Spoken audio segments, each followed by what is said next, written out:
Oh, bonjour, bienvenue dans le cours de sciences. Aujourd'hui, nous allons continuer le chapitre sur la lumière et nous allons nous intéresser plus particulièrement à la façon dont la lumière voyage. Alors, je vous invite à regarder le beau soleil que voici. Vous vous souvenez sans doute que le soleil est un objet lumineux. Alors, comment savons-nous qu'il existe? Parce que nous le voyons avec nos yeux. Les yeux sont donc très importants dans toute l'histoire que nous allons raconter aujourd'hui, puisque si nous voyons le soleil, c'est parce qu'il envoie de la lumière dans nos yeux. Mais le soleil envoie-t-il la lumière n'importe comment? Je ne le crois pas. Et comme vous me connaissez, vous savez que si je pose la question, c'est que ce n'est pas le cas. Alors imaginez la petite expérience suivante. On place deux spectateurs autour d'une boîte en carton, à l'intérieur de laquelle on allume une lampe. À votre avis, quel est le seul spectateur qui verra la lampe? Mais oui, le spectateur numéro un. Mais pourquoi le deuxième n'arrive-t-il pas à voir la lumière à l'intérieur de la boîte? Eh bien parce que la lumière est incapable de contourner l'obstacle. C'est-à-dire que dans la réalité, la lumière ne peut pas tourner. Elle est seulement capable d'aller en ligne droite. La lumière ne peut donc voyager qu'en ligne droite sur un trajet qu'on appelle un rayon.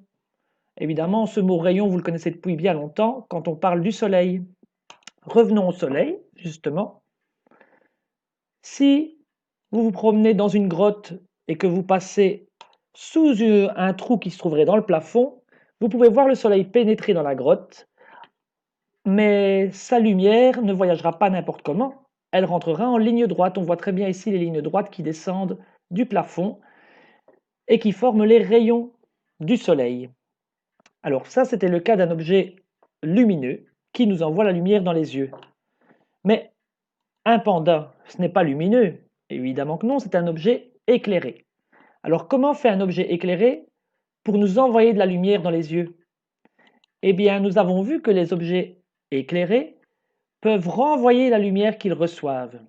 Sur ce schéma ici, nous voyons que l'ampoule envoie de la lumière sur le mur jaune et noir et que ce mur la renvoie dans toutes les directions. La lumière est renvoyée dans tous les sens, on appelle ce phénomène la diffusion.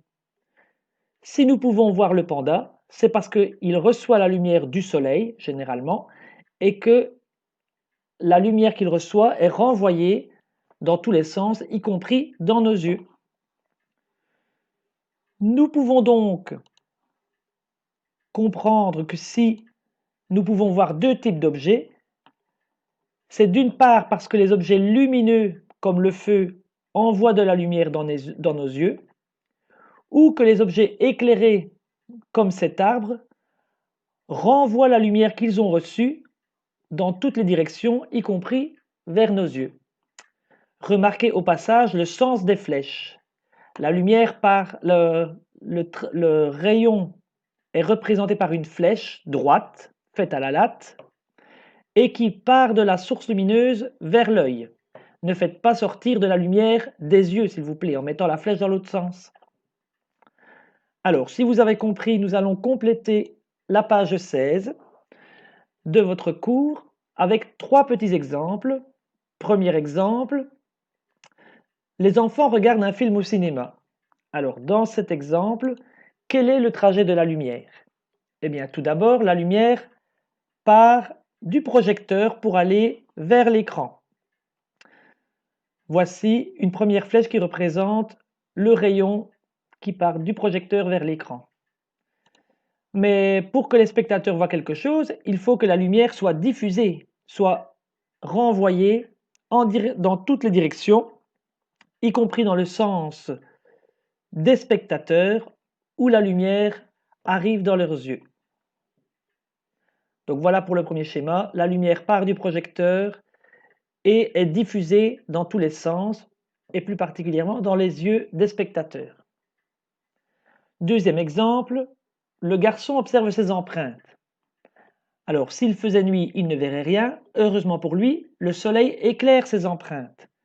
Donc, une première flèche montre que la lumière part du soleil et va vers les traces de pied du garçon. Mais la lumière est diffusée par le sol et est renvoyée vers les yeux du garçon. Donc les empreintes renvoient la lumière qu'elles reçoivent dans les yeux du garçon et partout ailleurs également. Mais dans ce cas-ci, il n'y a que les yeux qui nous intéressent. Dernier exemple un peu plus dur, la sorcière regarde sa bouche dans le miroir. Alors, dans ce cas-ci, la source lumineuse, vous l'avez repérée, c'est la bougie qui éclaire le visage de la sorcière. Et pour nous, ce qui sera important, c'est qu'elle éclaire aussi la bouche de la sorcière.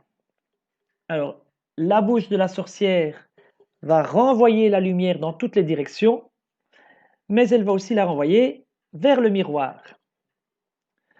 Le miroir, à son tour, est un objet éclairé, donc il renvoie la lumière et il va la renvoyer dans l'œil de la sorcière. Et c'est ainsi qu'elle pourra s'admirer à la lueur de la bougie. Voilà, nous avons terminé le chapitre sur la lumière. Vous avez une synthèse 2 toute rikiki à apprendre, en plus de la synthèse 1 qu'on a déjà faite la fois dernière. Vous aurez très bientôt un contrôle sur cette matière.